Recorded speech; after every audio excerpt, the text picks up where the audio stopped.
తూర్పుగోదావరి జిల్లా సమాచార లేఖ. గోదావరి పుష్కరాలు 2027 సందర్భంగా చేపట్టవలసిన పనులు, ప్రధానమంత్రి సూర్యఘర్ ప్రజల్లో అవగాహన, దేశవ్యాప్తంగా ప్రతిష్టాత్మకంగా ప్రారంభమైన జనగణన, నారా చంద్రబాబు నాయుడు నిడదవోలు పర్యటన తదితర అంశాలతో కూడిన తూర్పుగోదావరి జిల్లా సమాచార లేఖను ఇప్పుడు విందాం. రచన ఆకాశవాణి తూర్పుగోదావరి జిల్లా ప్రతినిధి కొత్త వీర వెంకట సత్యనారాయణ.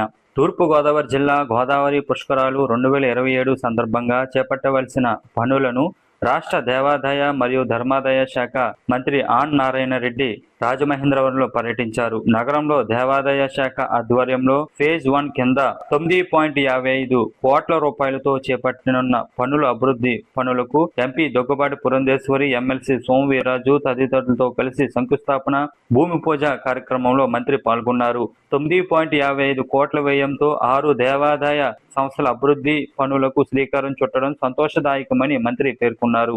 ప్రధానమంత్రి సూర్యఘర్ ముస్తాఫిజుల్ యోజనపై ప్రజల్లో అవగాహన కల్పించేందుకు ఏర్పాటు చేసిన సూర్య ఆంధ్ర ప్రగతి రథం ప్రచార కార్యక్రమాన్ని జిల్లా కలెక్టర్ కీర్తి చేకూరి జిల్లా కలెక్టరేట్ ప్రాంగణంలో జెండా ఊపి ప్రారంభించారు. కలెక్టర్ కీర్తి చేకూరి మాట్లాడుతూ సౌరశక్తిని వినియోగించుకోవడం ద్వారా ప్రతి ఇంటికి ఉచిత విద్యుత్ అందించే దిశగా ఈ పథకం అమలు జరుగుతుందన్నారు. ఈ పథకం ద్వారా నెలకు 300 యూనిట్ల వరకు ఉచిత విద్యుత్ లభించడంతో పాటు విద్యుత్ బిల్లుల భారం తగ్గుతుందని తెలిపారు. అదనంగా రూఫ్ టాప్ సోలార్ వ్యవస్థ ఏర్పాటు కోసం ప్రభుత్వం సబ్సిడీ అందిస్తుందని చెప్పారు. ఇంటి యజమానులు, అపార్ట్మెంట్లు, హౌసింగ్ సొసైటీలు, రైతులు, చిన్న మరియు మధ్య తరహా వ్యాపారులు ఈ పథకానికి అర్హులని తెలిపారు. ఈ పథకం కింద 2 కిలోవాట్ల వరకు సోలార్ వ్యవస్థకు సుమారు 60% వరకు సబ్సిడీ లభిస్తుందని, షెడ్యూల్ కులాలు, షెడ్యూల్ తెగల వారికి 2 కిలోవాట్ల వరకు 100% సబ్సిడీ లభిస్తుందని వివరించారు.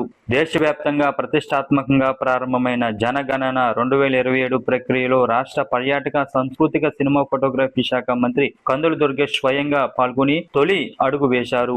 రాజమహేంద్రవరంలోని తన నివాసంలో మండల అధికారులు సమక్షంలో తన కుటుంబ వివరాలను ఆన్లైన్ ద్వారా నమోదు చేశారు. వివరాలు నమోదు పూర్తయిన అనంతరం వాటిని క్షుణ్ణంగా సరిచూసుకుని ప్రక్రియ విజయవంతంగా ముగియడంపై ఆయన ఆనందం వ్యక్తం చేశారు. ప్రజాస్వామ్య పరిపాలనలో జనగణన అనేది అత్యంత ప్రధానమైన అంశమని పేర్కొన్నారు. మే 1వ తేదీ నుండి ఎన్యూమిరేటర్లు నేరుగా ఇంటికి వచ్చి వివరాలను సేకరిస్తారని, ఆ సమయంలో అధికారులు పూర్తి స్థాయిలో సహకరించాలని కోరారు. నేను జనగణనలో పాల్గొని నా వివరాలను నమోదు చేసుకున్నాను, మీరు కూడా ఉత్సాహంగా పాల్గొనండి అని మంత్రి దుర్గేష్ పిలుపునిచ్చారు. నిడదవోలు నియోజకవర్గం సమగ్ర అభివృద్ధికి ముఖ్యమంత్రి నారా చంద్రబాబు నాయుడు పెద్దపీట వేస్తున్నారని రాష్ట్ర పర్యాటక, సాంస్కృతిక, సినిమా, ఫోటోగ్రఫీ శాఖ మంత్రి కందుల దుర్గేష్ తెలిపారు. సుబ్బరాజుపేటలో నిర్వహించిన స్వర్ణాంధ్ర స్వచ్ఛాంధ్ర కార్యక్రమంలో ముఖ్యమంత్రితో కలిసి ఆయన పాల్గొన్నారు. ఈ సందర్భంగా ఏర్పాటు చేసిన ప్రజావేదికలో మంత్రి దుర్గేష్ నియోజకవర్గ అభివృద్ధి పురోగతిని వివరించి పెండింగుల్లో ఉన్న కీలక అంశాలను సీఎం దృష్టికి తీసుకుని వెళ్లారు. అభివృద్ధి పదంలో నిడదవోలు గత 21 నెలలో 500 కోట్ల వ్యయంతో అభివృద్ధి పనులు చేపట్టామని, అందులో నిడదవోలు పట్టణానికి 151 కోట్లు కేటాయించామని మంత్రి వివరించారు. పార్లమెంట్లో మహిళా రిజర్వేషన్ బిల్లును అడ్డుకుని కాంగ్రెస్ నేతృత్వంలోని విపక్ష పార్టీలు జాతికి ప్రత్యేకించి మహిళలకు ద్రోహం, అన్యాయం చేశాయని ముఖ్యమంత్రి చంద్రబాబు నాయుడు వ్యాఖ్యానించారు. ఈ బిల్లును అడ్డుకునేందుకు నిరసనగా నిడదవోలు పర్యటనలో భాగంగా ఎన్డీఏ భాగస్వామ్య పక్షాలు నిర్వహించిన ర్యాలీలో ముఖ్యమంత్రి పాల్గొన్నారు. తూర్పుగోదావరి జిల్లాలో పెట్రోల్, డీజిల్ సరఫరా ఎటువంటి అంతరాయం లేకుండా కొనసాగుతుందని జిల్లా కలెక్టర్ కీర్తి చేకూరి తెలిపారు. క్షేత్రస్థాయిలో సమగ్రంగా పరిశీలించి అవసరమైన చోట్ల అదనపు సరఫరా కల్పించేలా ఆయిల్ మార్కెటింగ్ సంస్థలకు ఆదేశాలు జారీ చేసినట్లు పేర్కొన్నారు.